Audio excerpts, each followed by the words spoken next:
নমস্কার, welcome to astro console. আজকের বিষয় হলো বৃষ রাশির মাসিক রাশিফল জুলাই 2025।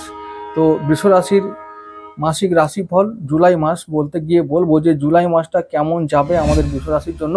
অতীব শুভ একটা মাস হবে জুলাই মাস। তার কারণ আছে, তার কারণ অবশ্যই আছে, আমি কারণটা ব্যাখ্যা করব।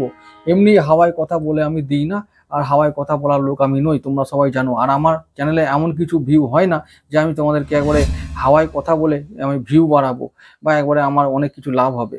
তো এরকম কোনো ব্যাপার না। চলো শুরু করছি। আমি পয়লা জুলাইয়ের কথায়, পয়লা জুলাই দেখতে পাচ্ছি শুক্র থাকবে একেবারে স্বক্ষেত্রী, তোমাদের রাশিতেই, তোমাদের লগ্নেই থাকবে। তাহলে এটা একটা পজিটিভ দিক, দারুণ পজিটিভ দিক। তারপরে দেখতে পাচ্ছি দ্বিতীয়ভাবে থাকবে রবি আর বৃহস্পতি, সেটাও একটা পজিটিভ দিক, কারণ তৃতীয়ভাবে শত্রু গ্রহ আছে, এটা ভালো ব্যাপার। তারপরে বুধ থাকবে তোমাদের তৃতীয়ভাবে, আমাদের দ্বিতীয়ভাবে আমাদের বৃহস্পতি, আর তৃতীয়ভাবে বুধ, এটাও একটা ভালো। আর মঙ্গল চতুর্থভাবে আছে, মঙ্গল কেতু একসঙ্গে আছে। আর শনি যেমন থাকে তোমাদের দশমভাবে, ওদিকে না 11ভাবে শনি আর 10মভাবে রাহু, তাহলে একাদশে শনি, এটা একটা ভালো। আর 10মে রাহু, সেটাও কাজের জন্য ভালো। কি দিকে ভালো হবে সেটা তোমাদেরকে আমি ব্যাখ্যা করেছি। আবার রাশিফলে, নেক্সট রাশিফলে আমি বিচার করছি, বলে দিচ্ছি আমি যে কোন দিকে ভালো হবে, রাহু কি করবে আমাদের জন্য। তো আমি শুরু করছি প্রথমেই আমাদের 1 নম্বর লগ্ন থেকে। 1 নম্বর লগ্ন কোথায়? লগ্নপতি আমাদের শুক্রদেব আমাদের আছে, তিনি এখন জুলাই মাসের প্রথমে দেখতে পাচ্ছি আমাদের লগ্নেই আছে, 4, 5, 6। তো 1 আর 6 নম্বরের অধিপতি আমাদের শুক্রদেব, তিনি শুক্র স্থানে মানে একেবারে বৃষ রাশিতেই অবস্থান করছেন। তো এই যে কি হবে, ঋণ শোধের যোগ, সঞ্চয়ের যোগ, শরীর স্বাস্থ্য ভালো থাকবে এই মাসটায়। কি হবে? সঞ্চয়ের যোগ হচ্ছে, রোগ মুক্তির যোগ, স্বাস্থ্য ভালো থাকবে, শরীর স্বাস্থ্য দারুণ থাকবে। কারণ লগ্নপতি যখন আমাদের লগ্নে আছে, তো সে এখন বলবান হয়ে আছে, সে এখন আনন্দে আছে। তো শরীর স্বাস্থ্য নিয়ে তেমন কোনো চিন্তা করার দরকার নেই, বা চিন্তা করার কিছু নেই, বড় কিছু সমস্যা এখন হবে না। আবার বলছি, তাহলে ঋণ শোধের যোগ, রোগ মুক্তির যোগ, শত্রু পীড়া থেকে মুক্তির যোগ, ঠিক আছে। তো চলে আসছো শুক্র ভালো ফল নিয়ে। এবারে আমি যাব দ্বিতীয়পতি, আমাদের দ্বিতীয়পতি আর পঞ্চমপতি বুধের কথায়। পঞ্চমপতি বুধ তিনি থাকবেন, দ্বিতীয়পতি বুধ থাকবেন তিনি আমাদের তৃতীয়ভাবে।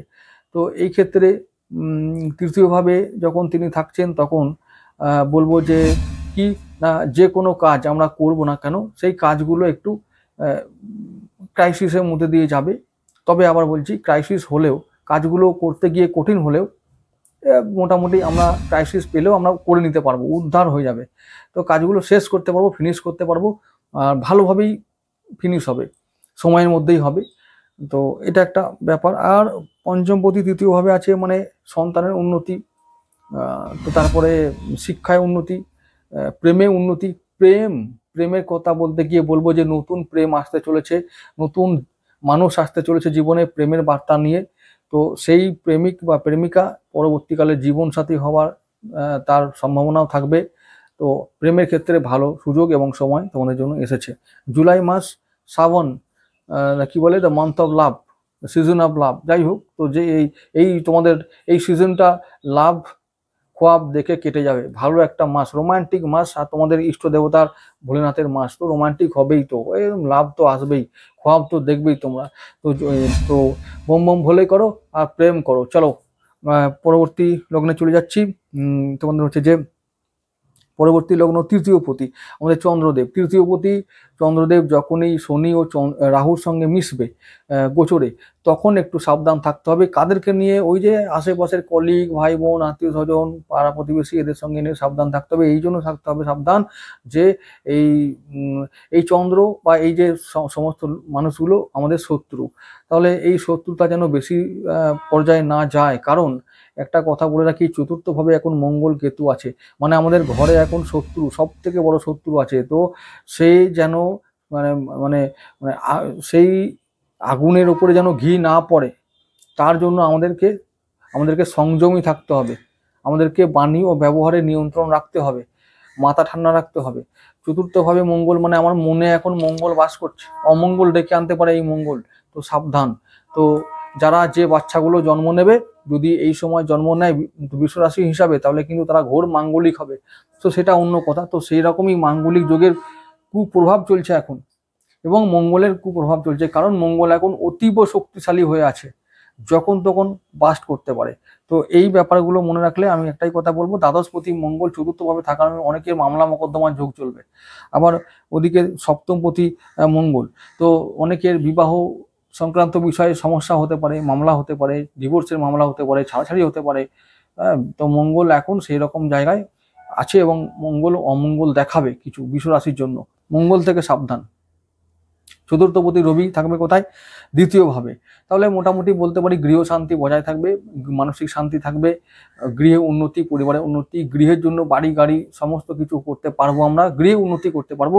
তো চতুর্থপতি, কিন্তু ওই যে শুধুমাত্র চতুর্থ ভাবটা নষ্ট হয়ে যাচ্ছে মঙ্গল ও কেতুর জন্য। তবে এই মাসে 29শে জুলাই মঙ্গল রাশি পরিবর্তন করে সিংহ থেকে চলে যাবে কন্যায়। তো এটা একটা পজিটিভ নিউজ। আর তারপরে 17 জুলাই রবি আবার রাশি পরিবর্তন করে চলে আসবে মিথুন থেকে কর্কটে। আর ওদিকে 26শে জুলাই শুক্র রাশি পরিবর্তন করে চলে যাবে আমাদের বৃষ থেকে মিথুনে। তো যদিও এগুলো একবারে মাসের শেষের দিকে হবে, তাই এদের এফেক্ট অনেক কম হবে, তাই এদেরকে নিয়ে আলোচনা এখন করব না। পরবর্তী মাসে চলে যাব, আগস্ট মাসে তখন আলোচনা করব। এরপরে বলবো যে আমাদের রবিকে নিয়ে বললাম, চন্দ্রকে নিয়ে বললাম, এবার বুধকে নিয়েও বলেছি, শুক্রকে নিয়েও বললাম। শুক্র যেহেতু 1 নম্বর আর ষষ্ঠপতি ছিল। আবার মঙ্গলকে নিয়েও বললাম, দ্বাদশ ও সপ্তমপতি। তো আমাদের মঙ্গলদেব, তাহলে মানে বিবাহ সংক্রান্ত বিষয়ে সমস্যা। আবার একটা কথা বলছি, মঙ্গল কিন্তু সবসময় অমঙ্গল নাও করতে পারে। যদি মঙ্গল যেহেতু এইদিকে দ্বাদশপতি, তাই বলবো যে যারা বিদেশে আছো, যারা বিদেশে গিয়ে ব্যবসা করছো, কাজ করছো, চাকরি করছো, তাদের জন্য কিন্তু ভালো একটা সময় আসছে, এবং সুযোগ দিচ্ছে মঙ্গল যে কিছু করে নেওয়ার জন্য। তো সেরকম মনোবল নিয়ে, সেরকম দেহের বল নিয়ে চলে যাও বিদেশে, গিয়ে ওখানে গিয়ে কিছু ইনকাম করে আনো। এবং যদি পারো তো বিদেশি কোম্পানির সঙ্গে যারা বিজনেস করছো বা চাকরি করছো, যারা বলবো যে বিদেশি ডলার কামাও, তাদের জন্য ভালো সময়, ভালো দিন, তারা ইনকাম করতে পারবে। মঙ্গল সম্পর্ক খারাপ করে, কিন্তু অর্থ আবার নিয়ে আসতে হবে। যে কোনো গ্রহ যদি আমাদের শেষ সম্পর্ক খারাপ করার জন্য দায়ী হয়, তাহলে সম্পর্ক কেড়ে নেবে, কিন্তু অর্থ দিয়ে যাবে। তাই অর্থ মঙ্গল এখন দেবে, বিদেশ থেকে দেবে, দূর থেকে দেবে, তাই এখন নিয়ে এসো। যারা ওয়ার্ক ফ্রম হোম করছো তাদের জন্য ভালো, যারা সেলফ এমপ্লয়েড আছো তাদের জন্য ভালো, ডাক্তার, পুলিশ, আর্মি, এদের জন্য ভালো। মানে একদম হয়তো দেখা গেল যে কর্মক্ষেত্রে গিয়ে সমস্যা হচ্ছে, কিন্তু যদি ইনকাম কিছু থাকে দূর থেকে, বাড়ি থেকে অনেক দূর মাধ্যমে তারা এই অনলাইন, ইন্টারনেট, শেয়ার মার্কেট, এই সমস্ত মাধ্যমের দ্বারা কিন্তু ইনকাম এখন মঙ্গল দেবে। তো এটাও একটা ভালো দিক। চলে আসছি আমাদের বৃহস্পতির কথায়। বৃহস্পতি আমাদের হচ্ছে অষ্টমপতি, আর ওদিকে একাদশপতি। তো আয় কেমন হবে? আয় হবে একটু, আয়ের দিকে ক্রাইসিস থাকবে। তবে আবার বলছি, হঠাৎ করে আয় বৃদ্ধি হবে। রেগুলার ইনকাম তোমাদের এখন এই মাসে হবে না, কারণ এমনিতেই রাহু দশমে আছে, কাজ মাঝে মাঝে চেঞ্জ করাবে, যখন কাজ দেবে ভালো দেবে, আবার কাজের জায়গায় বেশ ভালো রকম আয় দেওয়ার মতন ক্ষমতা রাখে। শনি একাদশ ভাবে আছে, মানে হলো যে আয় মনের মতো সবসময় হবে না, কিন্তু যখন হবে দারুণ হবে। তো তো এই বলবো যে আয় থেকে সঞ্চয় হবে, যেটুকু আয় আমরা করব না কেন সেটা আমরা সেভিংস করতে পারবো, এবং পজিটিভ কাজে খরচা করতে পারবো বা পজিটিভ কাজে লাগাতে পারবো, এইটুকু আমি বলতে পারি। তো জুলাই মাসটা মোটামুটি 80% আমরা ভালো রেজাল্ট পাবো আয়ের ক্ষেত্রে। চলে আসছি পরবর্তী যে আমাদের ভাব, সেটা হলো নবমপতি, আর ওদিকে দশমপতি শনি একেবারে আছে এখন একাদশ ভাবে। তাহলে ভাগ্যভাবে শুভ ফল আমরা পাবো, নিশ্চিতভাবে পাবো ভাগ্যভাবে শুভ ফল। অর্থাৎ তিনি এখন আমাদের আয় বাড়াবেন এবং নিশ্চিত করে আছেন।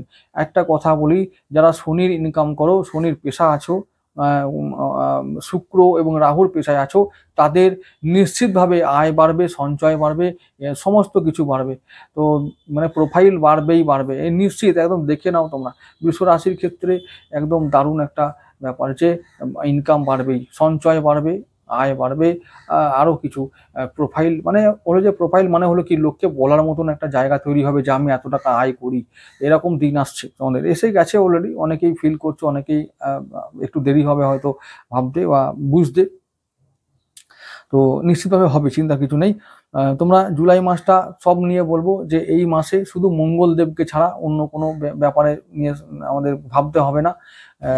যেন গৃহে অকারণে অশান্তি না আসে সেই ব্যাপারে লক্ষ্য রাখতে হবে, পানীয় ব্যবহারকে নিয়ন্ত্রণে রেখে মাথা ঠান্ডা রেখে, ব্যাস। এটা ছাড়া আর যাত্রাকালীন সময়ে বলেছি যে একটু আমাদের সাবধান থাকতে হবে, যেখানেই যাই না কেন আমরা সাবধানে থাকবো, সাবধানে যাব, চলাফেরা করব, কথা বলবো, এইটুকু মনে রাখতে হবে। এরপরে লাকি নাম্বারের কথা বলবো যে তোমাদের এবারে লাকি নম্বর অবশ্যই বলবো 6, 5, 8-এর মধ্যে থাকো। আর ওদিকে সাদা, সবুজ, নীল কালারগুলোকে ব্যবহার করো, তাহলে দেখবে পজিটিভ ক্ষেত্রে মানে পজিটিভ ভাবে ফল পাবে তোমরা। বা শেয়ার মার্কেট বা যা কিছু লটারির ক্ষেত্রে যখন তোমরা কাজ করতে যাবে, তোমাদের লাকি নাম্বারগুলো ব্যবহার করবে এবং লাকি কালারগুলোকে ইউজ করবে, দেখবে তোমরা সাকসেসফুল হবে। বেশিরভাগ ক্ষেত্রে চান্স বেশি থাকবে যে সাকসেসফুল হওয়ার। তো আবার আগামী ভিডিওতে দেখা হবে। নমস্কার।